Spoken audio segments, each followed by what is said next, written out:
Growing up in a rural area meant life was pretty straightforward for me and my older brother, Jack. We were the kind of family that stuck together through thick and thin, a principle drilled into us by our parents from the get-go. Our home wasn't much to look at, a modest farmhouse with peeling paint and creaky floorboards, but it was filled with love and laughter, making it a sanctuary for both of us. Our dad was a man of few words, preferring to let his actions speak for him. He worked the fields from dawn till dusk, his hands as rough as the soil he tended to. Mom, on the other hand, was the heart of our home. Her laughter was infectious, and she had a way of making even the simplest meals taste like gourmet feasts. Jack was always the competitive one, always aiming to be first, whether it was reaching the dinner table or finishing chores. "Beat ya again, sis," he'd boast, a wide grin plastered on his face, his eyes twinkling with mischief. "Only 'cause you cheat," I'd retort, my hands on my hips, trying to look annoyed but failing miserably. We'd bicker back and forth, but it was all in good fun. School was a mixed bag for us. I loved the learning, soaking up knowledge like a sponge, while Jack was more interested in anything that didn't involve sitting still for too long. It was during these formative years that I realized I wanted something different for myself.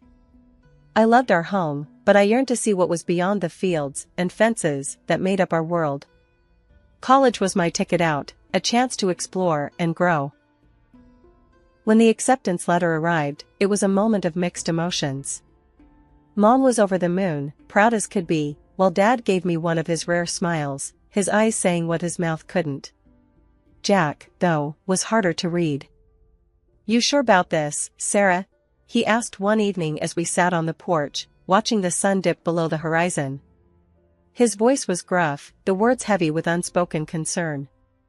"Yeah, I am," I replied, my voice steady, but my heart racing. I need to see what's out there, you know?" Jack nodded, the silence stretching between us. "Just don't forget where you come from, alright? These fields, this house, it's part of who you are." "I won't, I promise," I assured him, the weight of his words settling on my shoulders.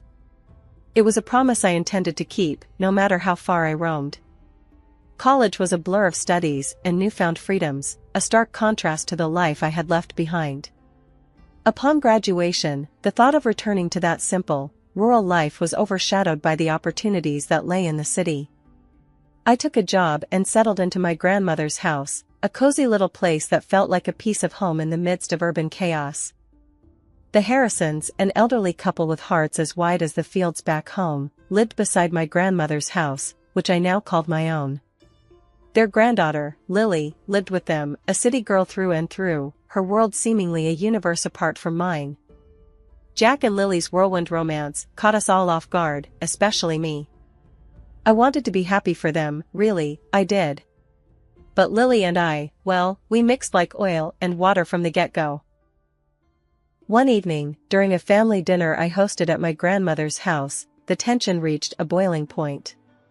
I had spent hours preparing the meal, eager to bring a piece of home to the city. The table was set, the food laid out, a feast by any standard, or so I thought. "What is this?" Lily asked, eyeing the spread with a mix of curiosity and disdain. "It's dinner," I said, trying to keep the annoyance out of my voice. "Mom's recipes.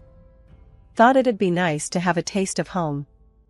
Jack dug in, praising the flavors, but Lily pushed her food around her plate, barely taking a bite.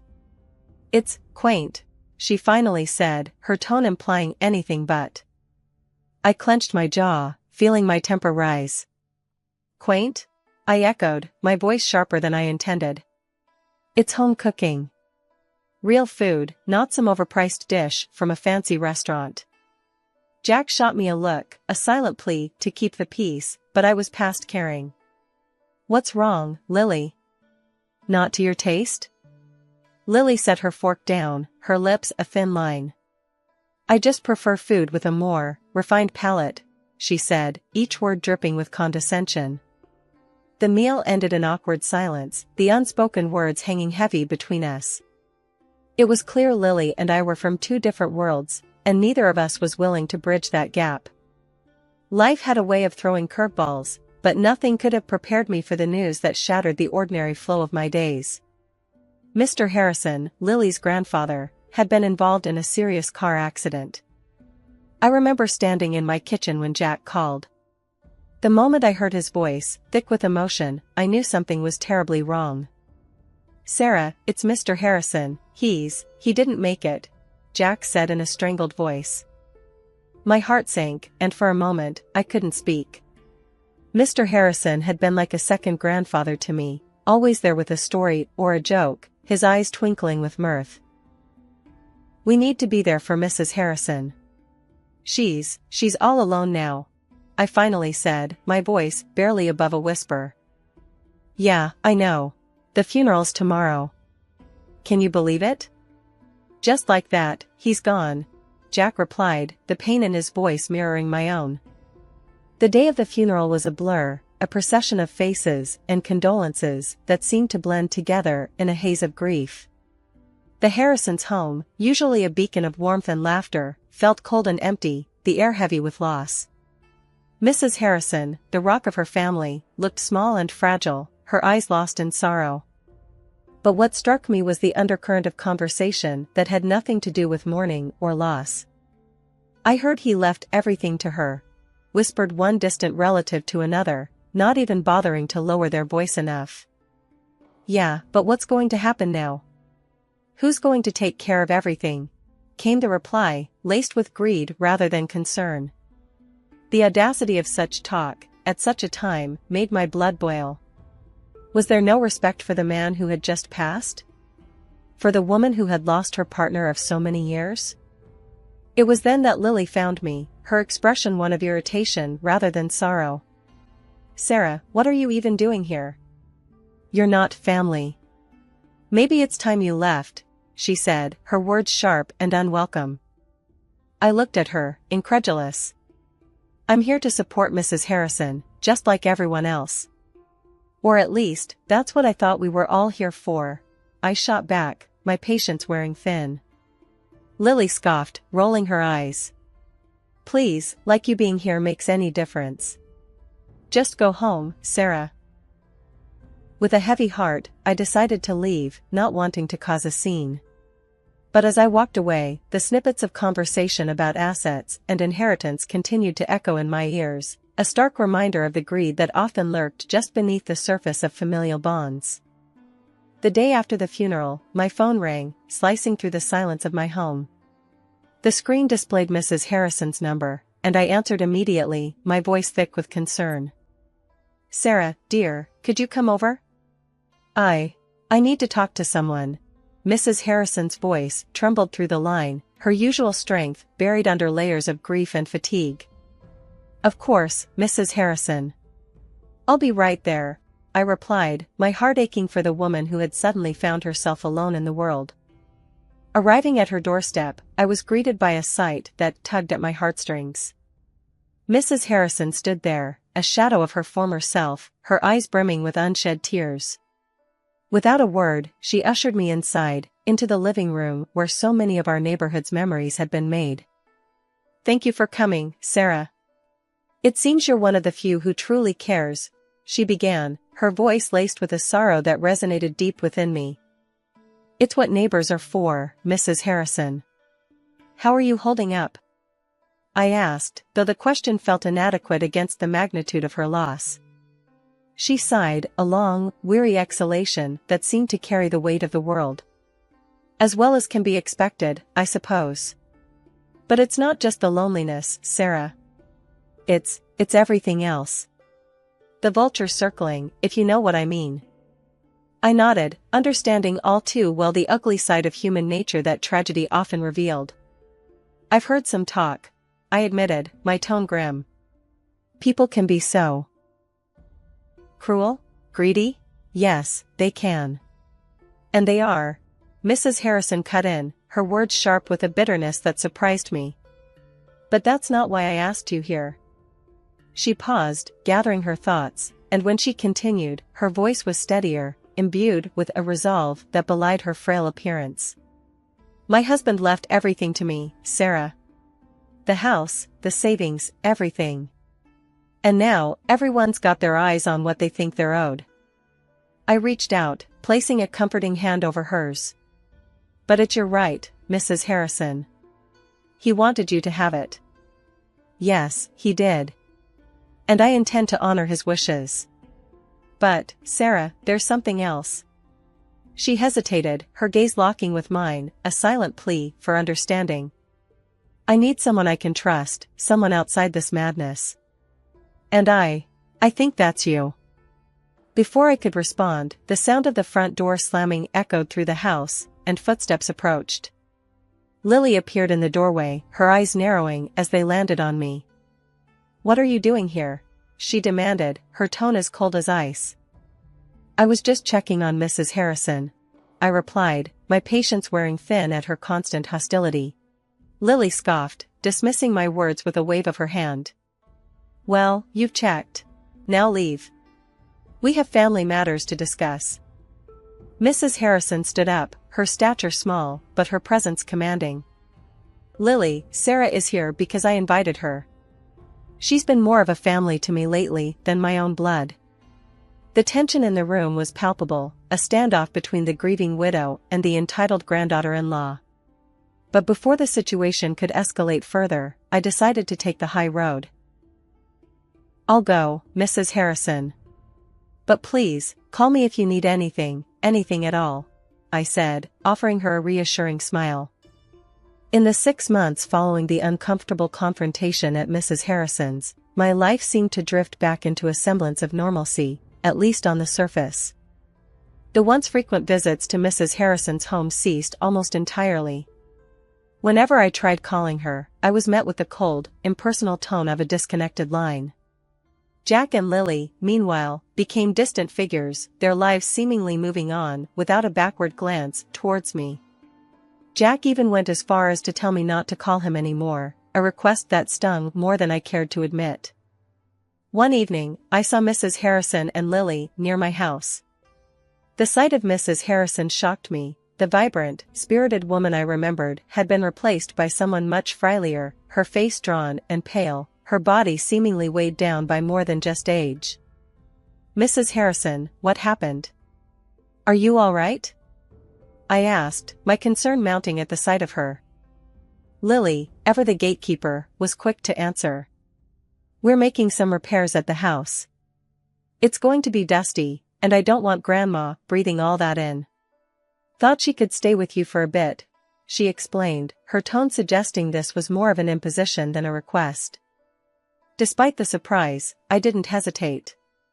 Of course, she can stay here. For as long as she needs, I said, turning to Mrs. Harrison with a reassuring smile. Lily didn't waste any time. Almost immediately, she brought over a few small bags containing Mrs. Harrison's essentials. The repairs should only take a couple of months. I'll give you a call when it's all clear for her to come back, she said, her voice carrying a finality that suggested the topic was not open for discussion. The moment Mrs. Harrison crossed the threshold into my home, something shifted. It wasn't just a physical move from one place to another, it was as if she was stepping out of a shadow that had held her captive far too long.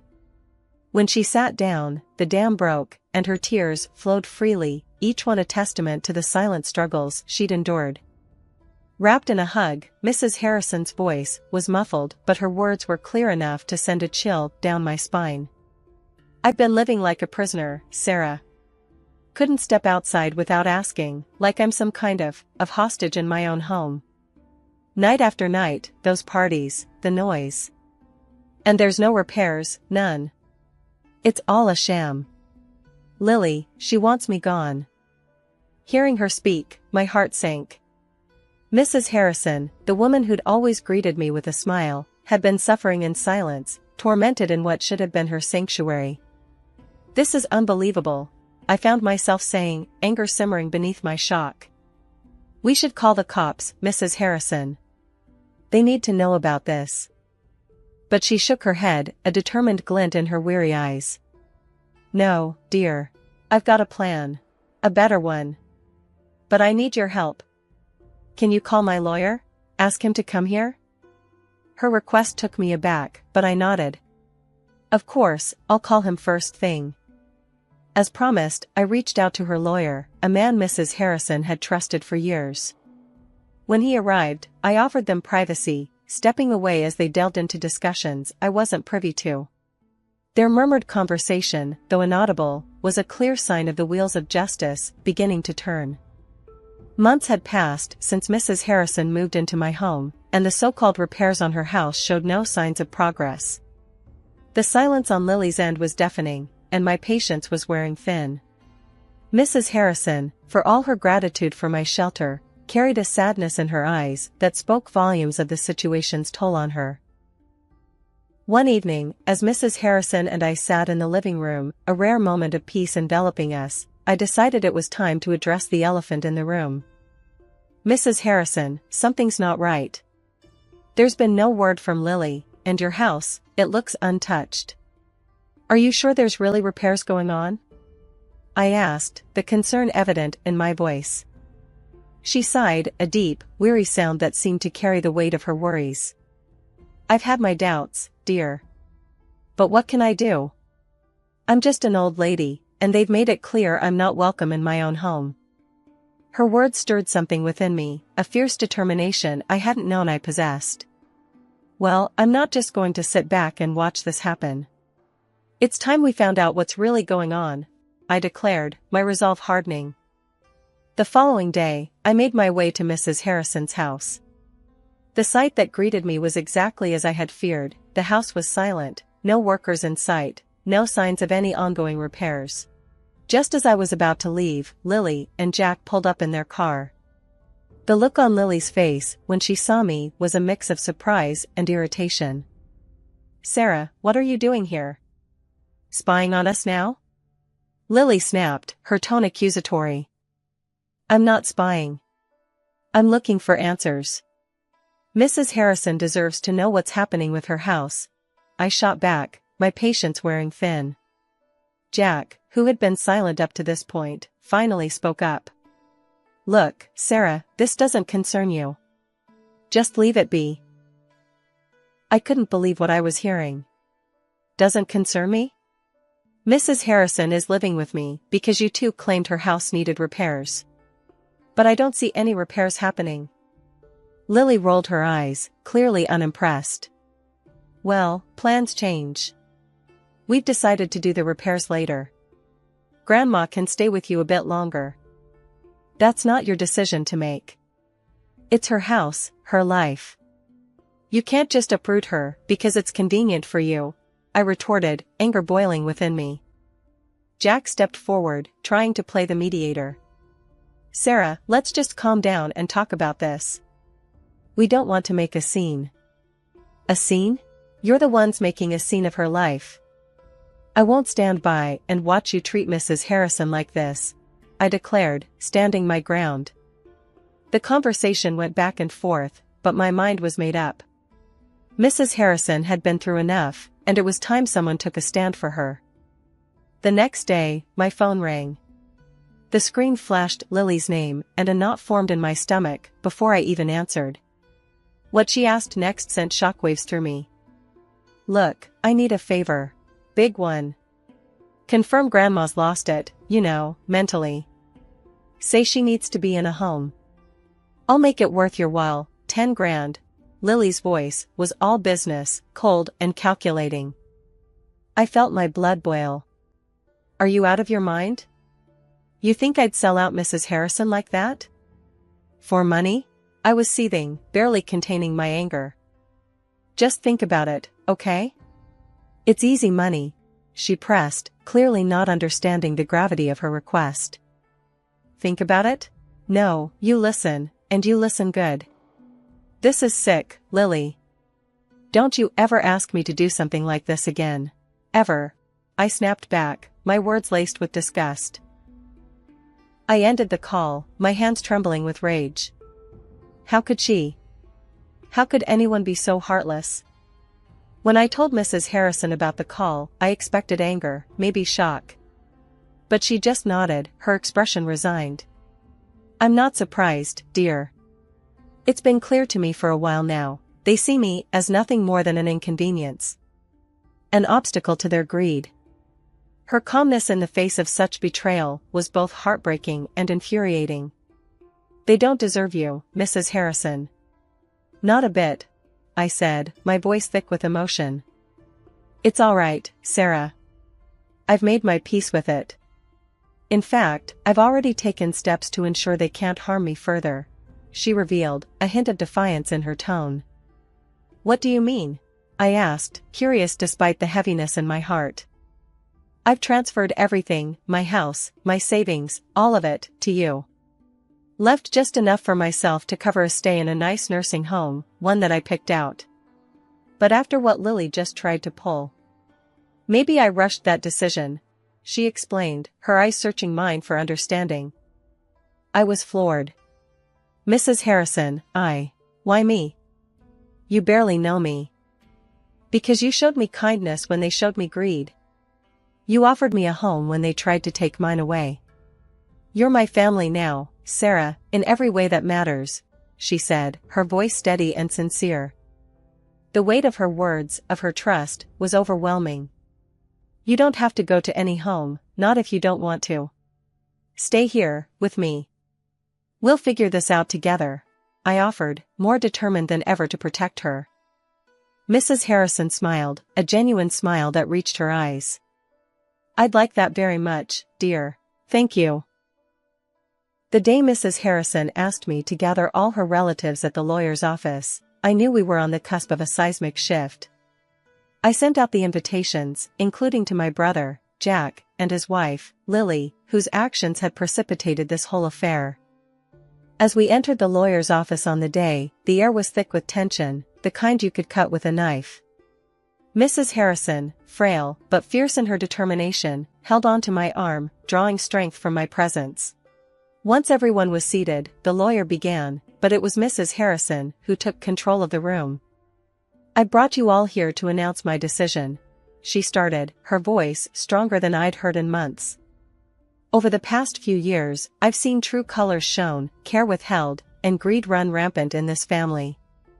There was an audible shift in the room, discomfort and denial mingling in the charged atmosphere. "I have decided to disinherit my daughter, my son, and my grandchildren," she continued, each word deliberate, her gaze unwavering.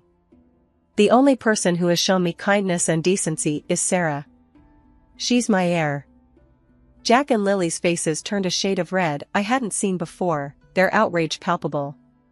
Murmurs of disbelief and anger bubbled up among the relatives, but Mrs. Harrison wasn't finished. "Furthermore, I demand financial compensation from Lily and Jack for the distress they've caused me and for them to vacate my house immediately," she added, the lawyer nodding in agreement beside her. "You can't do this to us. Your family." Lily shrieked, her voice shrill with desperation. "Family?" Mrs. Harrison echoed, a bitter laugh escaping her lips. "This is what family does? No. Sarah has shown me more compassion and respect than any of you." The lawyer, sensing the situation spiraling, stepped in. "If we cannot proceed civilly, I will not hesitate to call the authorities," he warned, his voice a calm in the storm. Well, we just left. After Mrs. Harrison and I had spent a year and a half as more than just neighbors, but as family, her health took a turn for the worse. It was a tough blow, watching her grow weaker, spending her final days in the hospital. I was there as often as I could manage, holding her hand, talking about everything and nothing, trying to offer comfort in the face of the inevitable. A week after one of those quiet visits, she passed away. I took it upon myself to arrange a proper send-off for her. Despite reaching out through the lawyer to all her relatives, the day of the funeral came and went without a single one of them showing up to pay their respects. On the day of the funeral, my phone rang. It was Lily, the voice on the other end sounding desperate and defeated. I don't know how to say this, but we're in a bad spot. Jack lost his job, and we're behind on everything. Can we live in the house? We've got nowhere else." Her request left me in a tight spot, emotions and memories clashing like thunder. "Lily, you know that was never my decision to make." Mrs. Harrison made her choices clear, and they were about more than just a roof over your head. It was about respect, love, something you all seem to forget. But we're family, she protested weakly, the argument sounding hollow even to her ears. Family? I echoed, the word bitter on my tongue. Family doesn't do what you did. She needed you, and you turned your back. You made your choice, Lily. Now, you have to live with it. Ending the call, I felt a mix of anger and sorrow. It wasn't just about the house or the money, it was about the values Mrs. Harrison stood for, the lessons she taught me about kindness, integrity, and standing up for what's right.